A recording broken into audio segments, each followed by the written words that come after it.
Hello, so for the first class, I'm gonna go over the movements.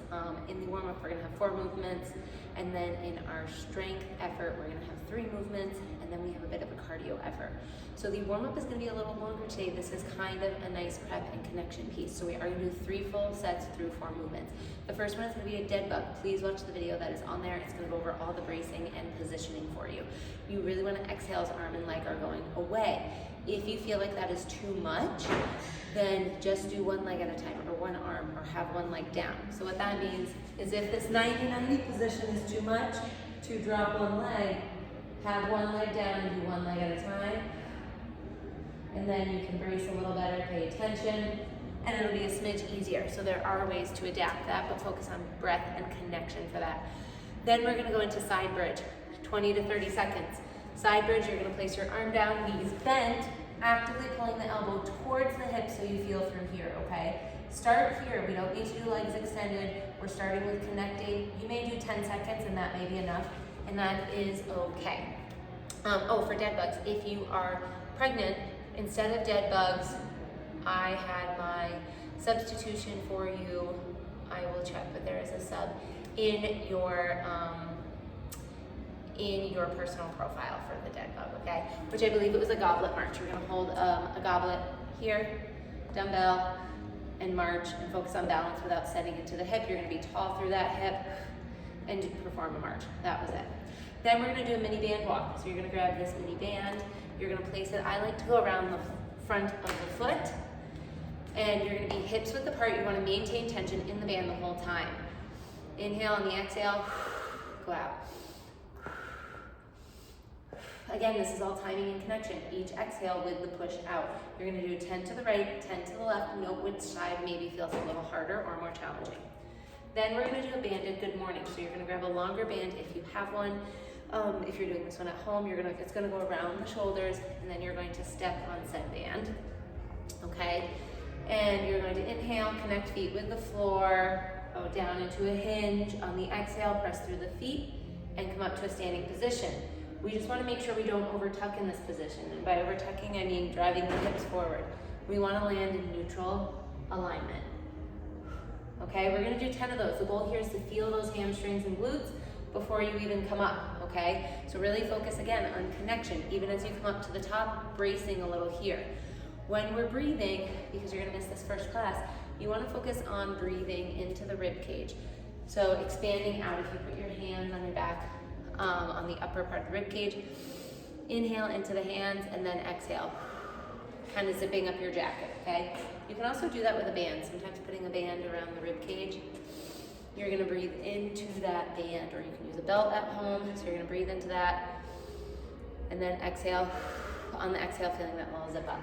Okay, 3 rounds through that warm up. Then we're gonna go into the work of the day. We're gonna do side bends first. I'm gonna get my kettlebells. Side bends, you can do this kneeling or standing. I like doing it kneeling, especially when you're starting out for the first time. Nice tall position, keep those hips open so glutes are active. You're gonna inhale, come over, feel a stretch. On the exhale, you wanna feel like you're really pulling yourself back to that neutral alignment. Okay, so goal is to feel here. You may notice that you rotate, so that's where that kneeling position can be a little more helpful to know what your hips are doing. When we're standing, we have a little more ability to cheat and lean and feel it in other places. But you don't want to push that hip out. You want to stand nice and tall, almost like you're coming up and over a barrel on the side. You're going to lean towards that knee joint, and then exhale. On the exhale, you should also focus on feeling low belly with that little zip up. Then we're going to do a hip thrust. Okay, I've got a bench over here. You can use an ottoman, a coffee table at home. You can use an exercise ball. You can also opt to just do a bridge for this one too. So I want to get my shoulders right under my shoulder blades, maybe where your bra strap would go, right underneath there. And I'm going to let my hips come down. On the exhale, I'm going to come all the way up. Full hip extension at the top. You can load this with a dumbbell. Again, we're focusing on trying to feel some core here. But if we are between 6 to 12 weeks postpartum, we're not gonna load it. If you are pregnant, you have a built-in weight vest. If you are over that 12-week mark, I would consider weighting that movement. Then we're gonna do a sumo deadlift, okay? Hamstrings have been a little sleepy the past few months. regardless of where you are in your journey. They've been asleep for some time. So we're gonna do a sumo deadlift. Sumo deadlift, get your sumo stance. Weight is gonna stay between your feet. Exhale, come up. Again, this is one where we don't wanna over tuck. Shoulders back, weight is connected. We don't wanna let that weight go forward. If it goes forward in front of our toes, that leverage point is gonna be the low back. So really press feet into the ground. You're gonna work from the ground up. Exhale, press through the ground, and then stand. And then on the way down, press through the feet. Send the hips back in space. I pick the sumo stance because it's a little more spine sparing. You should be able to access glutes and hamstrings a little more than our traditional or Romanian deadlift. Then the last piece, it's a little cardio piece. We're gonna do the best you can. It's gonna be air squats, bench dips, and wall push-ups. So we have some options within that. In class, we have little bars so people can go from the rig setup at different inclines. You can also do counter push-ups if wall push-ups feel too easy for where you're at, but floor push-ups are still hard. I would pick an incline, something where you can maintain that full plank position. So air squats, it's gonna be easy peasy. Just come down and back up. We wanna hit the same spot we can. If you're not doing full depth right now and you wanna go to like a chair or a bench, that's fine. Okay, but we're looking for a nice, moderate, consistent pace for that.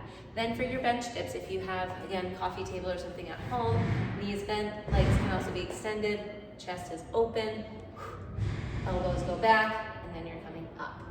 That is one that, it's a challenging one. So if you're like, Jen, hell no, that's fine. You can also use a dumbbell and do a seated dumbbell overhead tricep extension, like so. That's also fine. And then for push-ups, you can do a wall or the bench.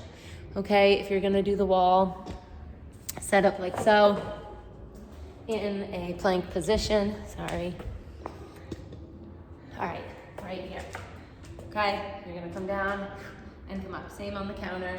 You're trying to keep that plank position and it loads the midline really nicely. So pregnant and postpartum should be easy peasy.